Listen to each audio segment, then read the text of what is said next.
जब दो advocates court के अंदर होते हैं, बहुत ही लाउडली भी बोलने की कोशिश करते हैं, आपस में लड़ाई हो जाएगी ऐसा लगता है। जजेस समझाते हैं आप शांत रहिए। तो इसमें ऐसा होता है कि हमें तो सच का साथ देना है, वही चीज़ है, या मुझे तो मेरे क्लाइंट का साथ देना है। वास्तव में देखा जाए तो यहाँ सत्य या असत्य वाली बात नहीं है, क्लाइंट का हित ही देखा जाता है और क्लाइंट के लिए लड़ा जाता है। कि एक लॉयर का पावर आप डिफाइन करिए, तो लॉयर कितना पावरफुल होता है? हमको कोई कानून का व्यर्थ का भय दिखाकर हमसे कोई चीज़ नहीं करवा सकता। जीरो से हीरो बनने तक का जो आपका ये पूरा सफर रहा है, उसकी थोड़ी बहुत ब्रीफ डिटेलिंग आप हमें बताइए। जैसे ही मैं चुनाव जीता, सुबह 8 बजे फ़ोन आता है। संविधान में 4 पिलर होते हैं और उसमें से एक महत्वपूर्ण पिलर है जुडिशरी यानी न्यायपालिका। और आज हमारे साथ पॉडकास्ट में जुड़े हैं president of bar association of Nagaur, doctor Pawan Shrimali sir. Welcome sir to our podcast. Thank you so much, मुझे इस पॉडकास्ट में बुलाने के लिए शुक्रिया। सर, आज हम जानेंगे एक वकील का नजरिए से कि कॉन्स्टिट्यूशन में किस किस तरीके के नए नियम लागू होते हैं या वकील की लाइफ कैसी रहती है थ्रू आउट द जर्नी। देखिए, वकील की एक सोचे तो ये कोई पोस्ट नहीं है, ये नौकरी या सर्विस नहीं है। जहाँ आप कहीं नौकरी लगते हैं, सर्विस लगते हैं, तो वहाँ जाते ही आपको एक प्रतिफल मिलना शुरू हो जाता है, तनख्वाह वेतन मिलना चालू हो जाता है। यहाँ ऐसा कुछ नहीं है। जब आप बहुत स्टडी करके आते हैं, ग्रेजुएशन करने के बाद में एक लॉ में ग्रेजुएशन होती है, और लॉ में भी आजकल इतना टिपिकल सेशन वाइज पढ़ाई हो गई है। वो अपडेट होने के पश्चात जब आप कोर्ट आते हैं, कोर्ट में एकदम आते धरातल पे आ जाते हैं। वहाँ से एकदम जीरो से शुरुआत करनी पड़ती है। और वकील जब शुरुआत करेगा तो ऐसा नहीं लॉ का सिर्फ उसके पास नॉलेज रहेगा, उसके अलावा उसके पास क्या है, क्या साधन है, वो महत्व नहीं रखते। नॉलेज उसका काम आएगा। तो यहाँ मैं आपसे पूछूंगी कि क्या वकालत ने आपको चुना या आपने वकालत को चुना? देखिए, दोनों चीज़ें हैं।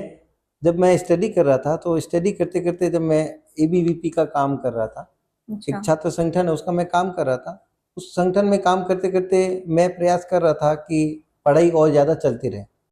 तो सबसे जो लास्ट डिग्री थी वो लॉ थी कॉलेज में। लॉ करने के पश्चात लगा नहीं, वास्तव में मैं कुछ कर सकता हूँ, मुखर हूँ, अपने अभिव्यक्ति कर सकता हूँ। सबसे बड़ी बात अधिवक्ता में यही होता है कि अभिव्यक्ति आप कैसे कर पाते हो, प्रेजेंटेशन कैसे कर पाते हो। उस हिसाब से मैंने जब लॉ किया, लॉ करके फिर मैं कोर्ट में आ गया।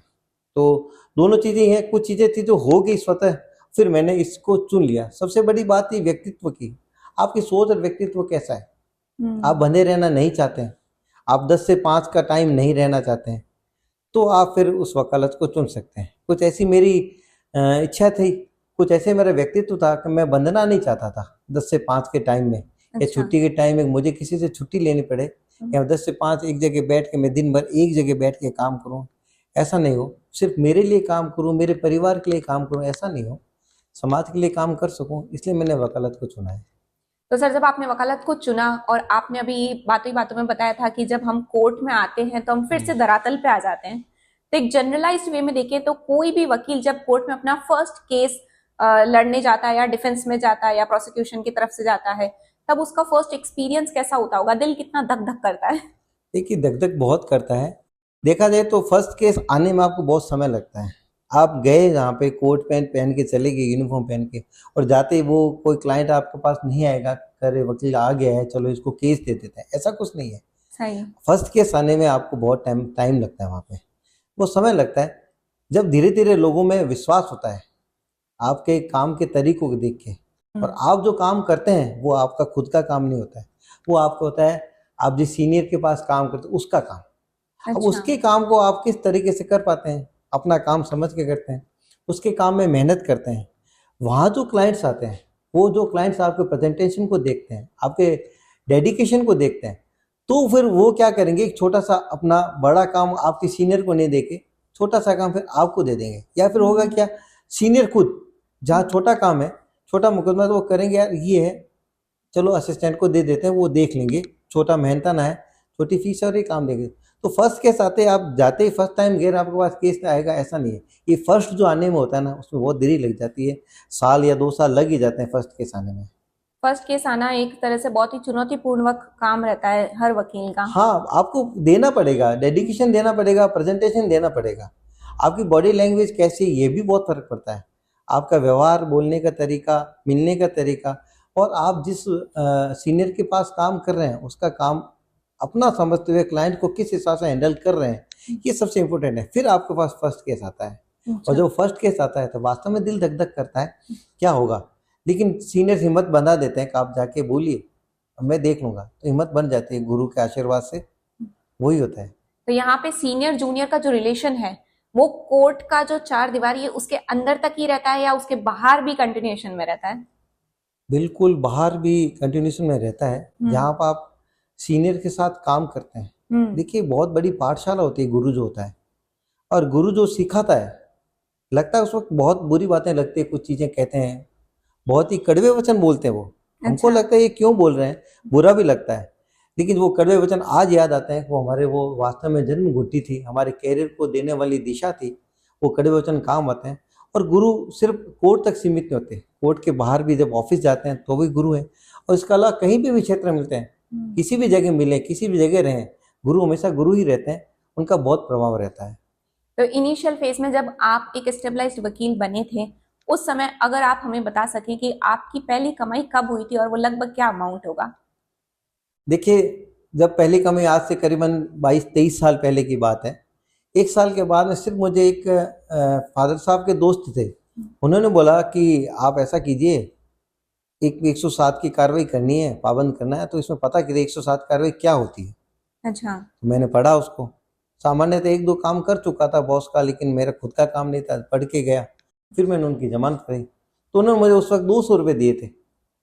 वो पहला मेहनताना था, घर पे लेके गया, मंदिर में जाके रखा। अच्छा। वो चीज़ थी, बहुत महत्वपूर्ण होता है पहला मेहनताना, चाहे कम हो चाहे ज़्यादा हो, कैरियर में सबसे ज़्यादा इम्पोर्टेंट यही होती है। सर, एडवोकेसी की जो जर्नी है उसमें बहुत सारे फेजेस आते हैं। कभी हमें हार मिलती है तो कभी जीत का सेलिब्रेशन हम सेलिब्रेट करते हैं। कभी आपके साथ ऐसा हुआ कि किसी एक केस की हार आपके मन को इतनी चुभी हो कि आपने कहा अब नहीं करनी एडवोकेसी? देखिए हार और जीत तो पेशे का एक पहलू है। हमारे गुरुजी ने यही बताया था कि जीत और हार होती रहती है, हमारे प्रयास इंपॉर्टेंट होने चाहिए। जहाँ पे भी अभी भी कहीं जो हार होती है, थोड़ा एक दिमाग में आता है, दिल में आता है कि यार निराशा हो जाती है, थोड़ी देर बाद में वापस खड़े हो जाते हैं कि नहीं इसके आगे अपील हो सकती है, इसके आगे कैसे सुधार हो सकता है। तो हार होने से थोड़ा निराशा तो होती ही है, काफ़ी बार लगा ऐसा, लेकिन हार होने से भागने की नौबत कभी नहीं आई। अच्छा, आपकी जो जर्नी रही उसमें आपने स्टेप बाय स्टेप आप आगे बढ़े। जितना हमें पता है, पहले आप कोषाध्यक्ष थे, फिर आप वाइस प्रेसिडेंट बने, अब आप प्रेसिडेंट बने हो, तो आपने हर फेज को जिया है सर। तो एक वकील के अंदर क्या ऐसे टॉप 3 एट्रीब्यूट्स होने चाहिए जो उसकी पारी को लंबा चलाए? देखिए वकील में सबसे बड़ी बात है नॉलेज, उसमें एकेडमिक नॉलेज होना बहुत ज़रूरी है। आप यूनिफॉर्म पहन के आगे आपके पास एकेडमिक नॉलेज नहीं है तो आप कैसे सलाह दे पाएंगे। तो अपडेट रहना, एकेडमिक नॉलेज होना बहुत ज़रूरी है। अपडेटेड तो अभी फिर मतलब कहते हैं ना कि कानून के हाथ बहुत लंबे उसी तरीके से कानून खुद भी बहुत लंबा है। आए दिन नए एक्ट बन जाते हैं, नए नियम लागू हो जाते हैं, तो इतनी सारी चीजों को कैसे एक एडवोकेट याद रखेगा या अपडेटेड रहेगा? देखिए जब वो पढ़ाई करके आता है तो वो बहुत सारे पेपर्स देता है। अच्छा। ये भी एक डॉक्टर तेरे पेशा ही है, जहाँ आप एक बार पढ़ के आते हैं फिर आपको प्रैक्टिस में वो चीज़ें लानी होती है। प्रैक्टिस से जो धीरे धीरे आती है तो वो चीज़ें अपना आप याद रह जाती है, अलग से याद करने की जरूरत नहीं होती है। उसके अलावा हाई कोर्ट के जो ऑर्डर आते हैं, जो साइटेशन होती है, सुप्रीम कोर्ट की साइटेशन, उसके लिए हमको इंटरनेट के माध्यम से, किताबों के माध्यम से हमको अपडेट रहना पड़ता है, पढ़ना पड़ता है। जहाँ आवश्यकता पड़ती है कि इस केस में कौन सा केस फिट बैठेगा तो हम किताब लेके इंडेक्स के हिसाब से देख लेते हैं। और सेक्शन की बात है, मूल सेक्शन तो कभी चेंज होते नहीं है, छोटे मोटे एक्ट बनते जाते हैं तो हम उस एक्ट को पहले पढ़ लेते हैं, पढ़ने के बाद कार्रवाई चालू कर देते हैं। क्योंकि पढ़े हुए रहते हैं, लॉ ग्रेजुएट करने के बाद में नए नए एक्ट आते हैं तो उस एक्ट को समझने या पढ़ने में ज़्यादा समय नहीं लगता है एक वकील के लिए। सर हम आगे बढ़ गए, हम वो चीज भूल गए। अब आप बताइए हमें टॉप 3 एट्रीब्यूट्स जो एक एडवोकेट या लॉयर के अंदर होने चाहिए। फर्स्ट तो एकेडमिक नॉलेज होना जरूरी है जी। दूसरा, वकील में आत्मविश्वास बहुत जरूरी है, कॉन्फिडेंस होना बहुत जरूरी है। उसको लगना चाहिए कि मैं इसका केस जीता दूंगा। उसका आत्मविश्वास ही क्लाइंट का आत्मविश्वास होता है। दूसरा उसका एटीट्यूड, उसका पहनावा, उसका व्यक्तित्व, वो सही होना बहुत जरूरी है। प्रेजेंटेशन है, वे ऑफ प्रेजेंटेशन, अभिव्यक्ति उसकी कैसी है, ये बहुत जरूरी है। तो 3 चीज़ें एकेडमिक नॉलेज हो, उसके अलावा अभिव्यक्ति ढंग से कर पाए और आत्मविश्वास हो। साथ ही सबसे बड़ी चीज़ है विनम्रता, वो बहुत ज़रूरी है। जहाँ आपको घमंड आ गया वहाँ आपका नॉलेज काम नहीं आएगा। धीरे धीरे आप उसमें पेशे में धीरे धीरे आपकी ग्राफ है वो नीचे होता जाएगा। नहीं, फिल्मों में तो ये दिखाते हैं ना, जो एडवोकेट्स हैं या लॉयर्स हैं वो जब भी केस कर रहे हैं तो बहुत एग्रेसिव मैनर में बोलेंगे तो वो सब वैसा क्या सच में कोर्ट का माहौल वैसा होता है या बहुत ही सिस्टमैटिक वे में बिल्कुल चलता होता है, बिल्कुल होता है। अच्छा। जब दो एडवोकेट्स कोर्ट के अंदर होते हैं बहुत ही लाउडली भी बोलने की कोशिश करते हैं, आपस में लड़ाई हो जाएगी ऐसा लगता है। अच्छा। जजेस समझाते हैं आप शांत रहिए। देखिए होता क्या है, जब दोनों जब कोर्ट में रहते हैं तो दोनों क्लाइंट के लिए लड़ते हैं और वास्तव में कोर्ट के अंदर लड़ते भी हैं। अच्छा। तेज आवाज में बोलना, आपस में अपनी तेज बात कहना, आपस में कभी कभी उलझना भी हो जाता है। और जब जज समझाने लग जाते हैं भाई आप आपस में मत उलझिए, मुझे बताइए जो बताना है, और हम बताते भी हैं। लेकिन जैसे हम बाहर आते हैं दोनों हाथ मिला के बाहर आएंगे, साथ में चाय पियेंगे। ये एक पार्ट ऑफ प्रोफेशन है जहाँ हम कोर्ट में वास्तव में एक दूसरे के खिलाफ होते हैं तो खिलाफ ही रहते हैं, लेकिन कोर्ट रूम से जब बाहर निकलते हैं तो वहाँ पे एक अधिवक्ता संघ के सदस्य एक परिवार की तरह हो जाते हैं। सर मुझे आप ये बताइए, कभी ऐसा होता है कि दो जो क्लाइंट हैं, यानी जो भी एक ही केस में उलझी हुई पार्टी ए और बी, वो दोनों ही कभी एक ही वकील के पास पहुंच जाती है कि नहीं आप ही मेरा केस लीजिए, तो उस टाइम वकील कैसे चुनता है कि मुझे इसका केस हैंडल करना है इस पार्टी ए की तरफ से या पार्टी बी की तरफ से? क्या उसके मॉरल्स होते होंगे? मॉरल्स में देखिए, फर्स्ट टाइम तो जो पहले पार्टी आ जाती है वकील अच्छा। प्रेफर करता है जो पहले आ चुका है, वो उससे बाउंड हो चुका है, उसको वचन दे चुका है, तो फिर दूसरे को वो मना करेगा। ओके। पहले को वो मना कभी नहीं करेगा। पहले जो आ चुका है उसको पता है कि सामने वाला कौन है, वो उसको बताएगा, उसको ज्ञान होने के पश्चात ही वो काम करेगा। और जब उसका एडवोकेट जब बन जाएगा पहली पार्टी का, तो फिर वो दूसरी पार्टी को मना करेगा, पहली पार्टी को मना नहीं करेगा। अच्छा प्रोफेशनल एडवोकेट तो यही करेगा, लगभग यही होता है। अच्छा, तो इसमें ऐसा होता है कि हमें तो सच का साथ देना है, वही चीज है, या मुझे तो मेरे क्लाइंट का साथ देना है? वास्तविकता यही है कि सत्य या गलत इसका तो कोर्ट फैसला करता है, हम पहले से फैसला नहीं करते हैं किसी भी कोर्ट में। देखिए देयर आर सेवरल केसेस जहाँ सिविल केसेस होते हैं, जहाँ एक जमीन का विवाद हो गया, नाली का विवाद हो गया, खिड़की का विवाद हो गया, दीवार का विवाद हो गया, वहाँ पे तो चलो लड़ने गए, सिविल विवाद हुआ और कोर्ट तय करेगा कि भाई नाली रहनी चाहिए या नहीं रहनी चाहिए, खिड़की निकालनी है या बंद करनी है। ये सिविल नेचर के विवाद है। लेकिन क्रिमिनल में जहाँ किसी पे चोरी का आरोप है, जहाँ किसी पे क्रिमिनल का सिर्फ क्राइम का आरोप है, चाहे नशे से हो चाहे जुआ से हो, वो आरोप मात्र होता है। उस आरोप में हमको उस आरोपी में वास्तव में क्या पत्रावली में कमी है, फाइल में क्या कमी, हमको ढूंढ कर कोर्ट को बताना है कि वास्तव में ये कमियां रह गई है। तो वास्तव में देखा जाए तो यहाँ सत्य या असत्य वाली बात नहीं है। अच्छा। क्लाइंट का हित ही देखा जाता है और क्लाइंट के लिए लड़ा जाता है। सत्य असत्य का फैसला कोर्ट करती है और वो सारा कोर्ट जो फैसला करती है वो पत्रावली देकर फाइल पे जो एविडेंस होती है, एविडेंस के आधार पर करती है। एविडेंस के आधार पे होता है, तो इसमें हार जीत मैटर, सच झूठ का कोई वो नहीं है, एग्जिस्टेंस नहीं है एक तरह से। हाँ बिल्कुल बात सही कही आपने, सच झूठ का नहीं कह सकते। एविडेंस आपने जो मान लीजिए कोई केस किया है और आपने जो एविडेंसेस वहाँ दिए हैं और वो एविडेंस आपने कोर्ट में प्रूव भी किए हैं। देखिए एक चीज होती है राइट टू लियन। अच्छा। राइट टू लियन होता है सुने जाने का अधिकार। किसी ने किसी पे कोई आरोप लगाया, चाहे पुलिस ने लगाया या किसी व्यक्ति ने आरोप लगाया, आरोपी को सुना जाएगा, उस सुने जाने का अधिकार में हम शामिल हो जाते हैं। हम उससे वापस अपने क्रॉस क्वेश्चन करते हैं कि वास्तव में जो घटना बता रही है या बता रहा है, हाँ। हम उसको एग्जामिन करते हैं। उस एग्जामिन का हमको पावर होता है, एग्जामिन का हमें अधिकार होता है। पहले सीआरपीसी थी, अब बीएनएसएस हो गई है, तो उसमें हमें पावर दिया हुआ है कि आप क्रॉस क्वेश्चन कर सकते हैं उस आरोपी की तरफ से। तो वो क्रॉस क्वेश्चन करके हम प्रयास करते हैं कि वास्तव में वो घटना हुई या नहीं थी, वो जांच करते हैं। वास्तव में जब वो घटना साबित नहीं होती है तो कोर्ट को साबित नहीं मानता है एविडेंस में, तो कोर्ट सिर्फ एविडेंस देखता है। न तो कोर्ट वकील को देखता है, ना ही कोर्ट क्लाइंट को देखता है।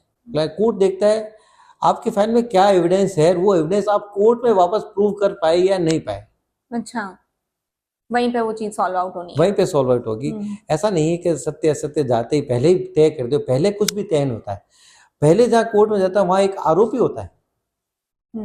एक आरोप है बेसिकली जो उस पे लग रखा है आरोपी पे। अब कोर्ट में साबित होता है या नहीं होता है, ये प्रोसिक्यूशन साबित करेगा, जो केस करने वाला है वो साबित करेगा, ये बात है। जो तो सर एक चीज आप मुझे बताइए, आपने बताया 23 सालों से आप इस चीज की प्रैक्टिस कर रहे हैं, बिल्कुल।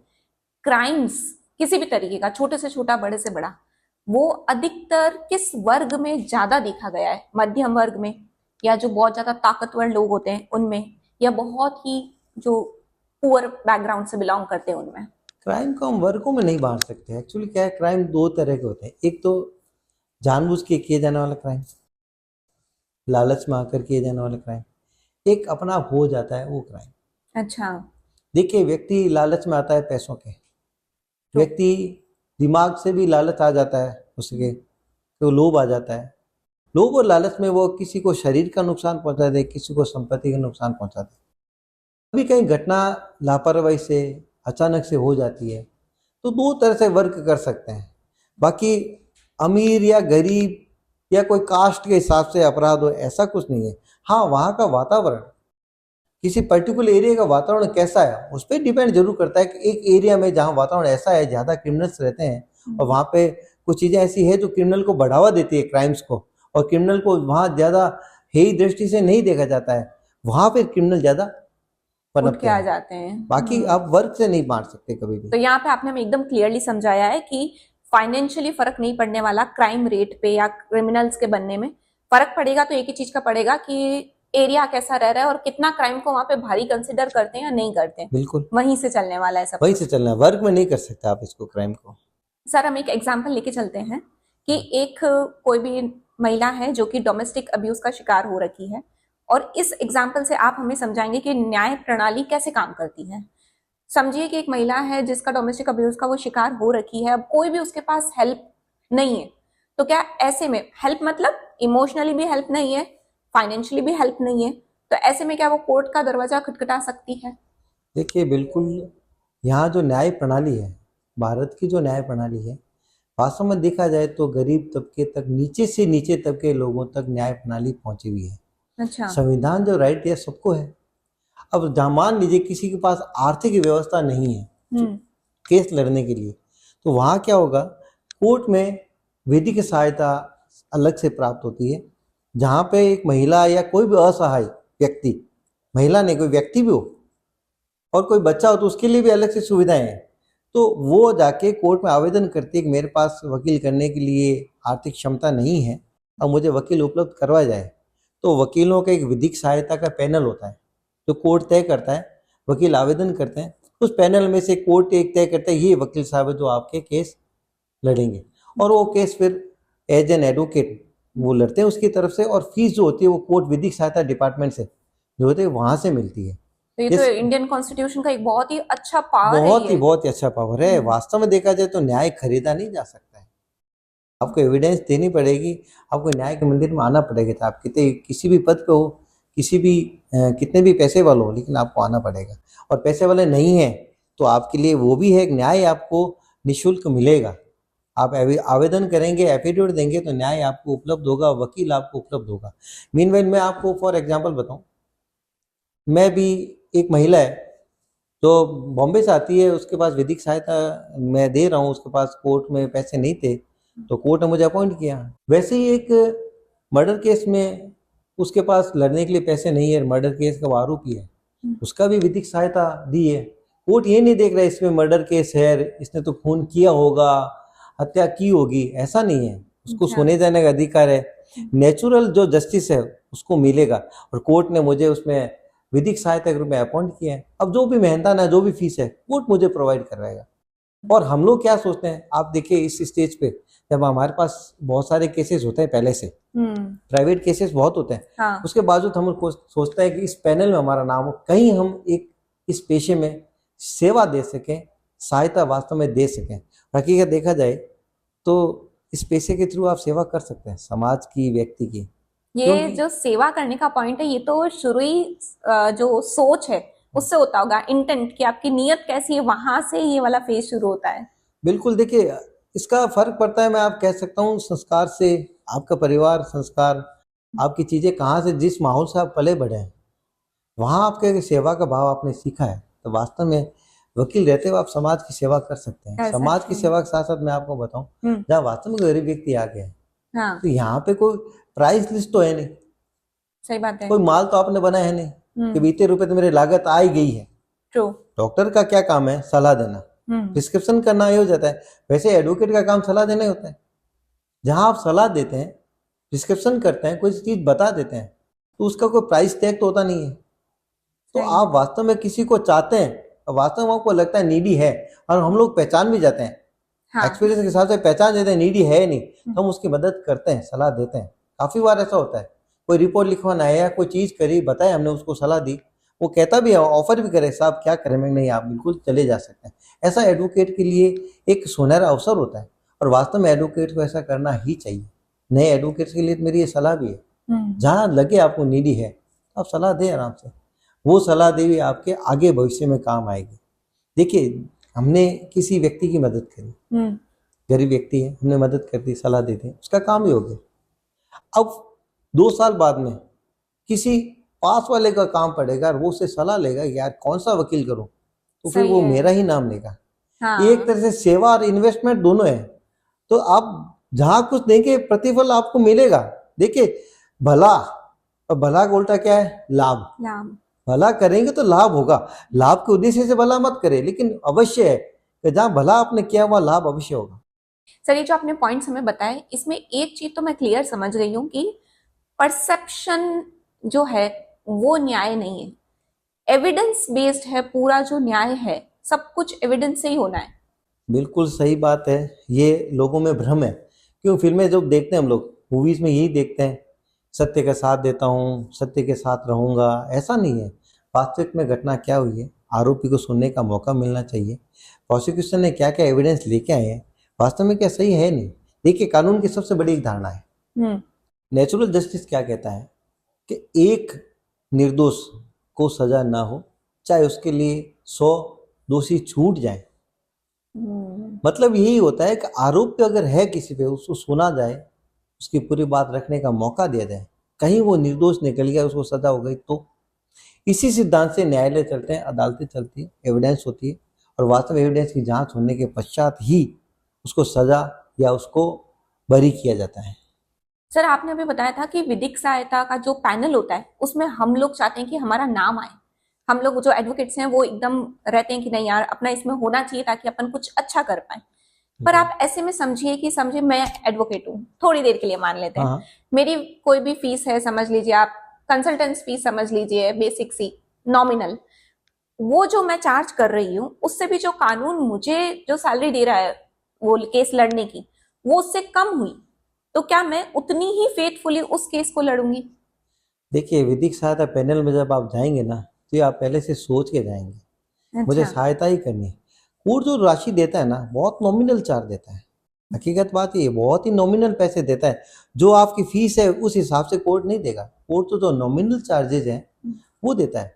वहां तो आप वास्तव में सेवा के भाव से उस पैनल में आपका नाम है, वास्तव में आप सेवा करना चाहते हैं, तभी आप जाएंगे। और वास्तव में सेवा का भाव है तो आप अपना बेस्ट देने की कोशिश करेंगे उस केस में। तो विधिक सहायता पैनल में अगर जा रहे हैं और सेवा के भाव से जा रहे हैं, तो फिर वो मेहनता नहीं या फीस की कोई महत्व नहीं रखता है कि कोर्ट कितना दे रहा है। हम उतना ही इंटरेस्ट लेके उस केस को लड़ेंगे। इंटरेस्ट से मुझे एक चीज ध्यान आई सर, और हाल ही में आपने प्रेसिडेंट के चुनाव जीते हैं, इसमें जो भी आपको वोटिंग हुई, जरूरी नहीं है कि सभी के वोट्स आपको आए हो। आपको कभी तो मतलब पता चल जाता है ना कि हाँ कौन तो अपने फेवर में है, हाँ। कौन नहीं है। ऐसे में कभी वो आपके सामने आ जाते हैं कोर्ट में किसी केस के अंदर, तब आपका जो केस लड़ने के जो पैशन होता है वो डबल हो जाता है। ऐसा तो देखिए, ज्यादातर तो नहीं कह सकते, अच्छा। पर ऑनेस्टली कहें तो कोर्ट में हम लोग सभी एक हैं। जैसे हम कोर्ट के अंदर लड़ते हैं और कोर्ट के बाहर आके जब एक हो जाते हैं, जब हमसे सीनियर के पैर छू के हम बात करते हैं, बराबर के हाथ मिला के बात करते हैं, साथ साथ चाय पीते हैं, एक परिवार जैसा माहौल है। सभी वर्गों के लोग, सभी धर्मों के लोग यहाँ अधिवक्ता ग्रुप में। फिर भी जहाँ चुनाव में जैसे कैंडिडेट जब आमने सामने होता है, तब थोड़ा सा एक लग जाता है कि सामने वाला कैंडिडेट है, तो अपना एक छोटी सी एनर्जी वापस आ जाती है। एनर्जी अपना आप ही लाउड हो जाते हैं। ये कैंडिडेट के मैटर में तो हो सकता है, लेकिन वोटर के मैटर में ऐसा नहीं होता। अच्छा, और कैंडिडेट में भी वो मोमेंटरी रहता होगा, चुनाव हो गए, महीना 2 महीना 3 महीने बाद वापस back to the normal. Very second है। वेरी अच्छा। सेकंड है। आपको मेरा एक्सपीरियंस बताऊं, हाँ। जैसे ही मैं चुनाव जीता, सुबह 8 बजे फोन आता है सामने वाले कैंडिडेट्स का, वेरी पोलाइटली, मुझे आप अपनी टीम में रखना, चुनाव अच्छा। हार जीत होती रहती है। हाँ। और मुझे लेट हो रहा था, अदरवाइज मैं आपके जुलसे में साथ में चलता, बहुत बड़ा जुलसा था। बोलता वाह। यार मैं आपके जुलसे में साथ में चलता, चल नहीं पाया, लेट हो रहा था, बहुत लेट हो गया था, तबीयत ठीक नहीं थी। सुबह 8 बजे मुझे बधाई देने के लिए फोन करता है, बोलता है मैं आपकी टीम में रहूंगा, आपके साथ बनूंगा। ये तो उनका बड़प्पन है एक तरह से ये देखा जाए। एडवोकेट्स की परिवार की पहचान है, और वास्तव में हम्म। उनका बड़प्पन है। ऐसी बात कहना, जहाँ मैं आपको छोटा सा एक्सपीरियंस बताऊं, जब मैं चुनाव इससे पहले 3-4 साल पहले 4 वोट से हारा भी था, अच्छा। वहां पे भी सेकंड डे मैं खुद माला लेके सामने वाले कैंडिडेट के पास गया, माला पहनाई, सभी जो जीते हुए कैंडिडेट थे सबको माला पहनाई। तो हम लोग चुनाव तक की आमने सामने हैं, कोर्ट के अंदर आमने सामने है, कोर्ट के बाहर और चुनाव के जस्ट सेकंड है हम आमने सामने नहीं रहते हैं, हम एक फैमिली की तरह रहते हैं। हमारी सबसे बड़ी स्ट्रेंथ है वो यूनिटी है। आप देखते तो होंगे अभी यार, रिसेंटली सोशल मीडिया पे एक वीडियो भी बहुत वायरल हुआ था सर, वो एक कहीं टोल टैक्स का, टोल बराबर, बूथ का बिल्कुल वीडियो। बिल्कुल, वहां पे उनको एडवोकेट को किसी ने कुछ बोल दिया था, तो फिर जो यूनिटी जो देखने को मिली थी, स्प्लेंडेड। ऑल ओवर इंडिया, हम्म। ऑल ओवर इंडिया यूनिटी हमारी बहुत बड़ी स्ट्रेंथ है। देखिए, यूनिटी है, हमें नॉलेज, राइट। हमको कोई कानून का व्यर्थ का भय दिखाकर हमसे कोई चीज नहीं करवा सकता। सर यहाँ मैं अगर आपसे पूछूं कि एक लॉयर का पावर आप डिफाइन करिए, तो लॉयर कितना पावरफुल होता है? देखिए, लॉयर का पावरफुल होना बहुत जरूरी होता है, और लॉयर का पावरफुल तब हो सकता है लॉयर, तब वो एकेडमिक नॉलेज रखे। देखिए, आपके पास नॉलेज ज़्यादा नहीं होगा ना, एक जगह तुक्का लगा देंगे, 2 जगह तुक्का लगा देंगे, लेकिन एकेडमिक आपके पास पावर होगा, नॉलेज होगा, आप व्यवहारिक ज्ञान आपको होगा, तब आप जाके उस पावर का यूज कर सकते हैं। जहाँ जरूरत पड़ी वहाँ विनम्रता से, और जहाँ जरूरत है वो विनम्रता के अलावा आप कठोर भाषा भी इस्तेमाल करके आप किसी के लिए लड़ सकते हैं। देखिए, एडवोकेट की सबसे बड़ी पावर की बात क्या होती है? सर हमने बहुत सारी जानकारी आपसे ली है, अब एक जानकारी हम आपसे आपकी पर्सनल चाहेंगे। बिल्कुल। जीरो से हीरो बनने तक का जो आपका ये पूरा सफर रहा है, उसकी थोड़ी बहुत ब्रीफ डिटेलिंग आप हमें बताइए। देखिए, सबसे बड़ी बात यही है, वो होता है डेडिकेशन। जहाँ आप कुछ बन के आते हैं, उसमें आपको सर्वस्व न्योछावर वर्ड यूज कर रहा हूँ, वो आपको देना पड़ेगा। आप सिर्फ लेने के भाव रखेंगे तो आप कुछ बन नहीं पाएंगे। डेडिकेशन देंगे, टाइम का, स्टडी का, और प्रतिफल की इच्छा नहीं करेंगे, तब आप धीरे धीरे आप इसमें जगह बना पाएंगे। और ये सब धीरे धीरे होता है, अचानक से कुछ भी नहीं होता है, और धीरे धीरे अपॉर्चुनिटीज मिलती है, और अपॉर्चुनिटी जब मिलती है उसका आप फायदा उठा लेते हैं, उससे मिल लेते हैं।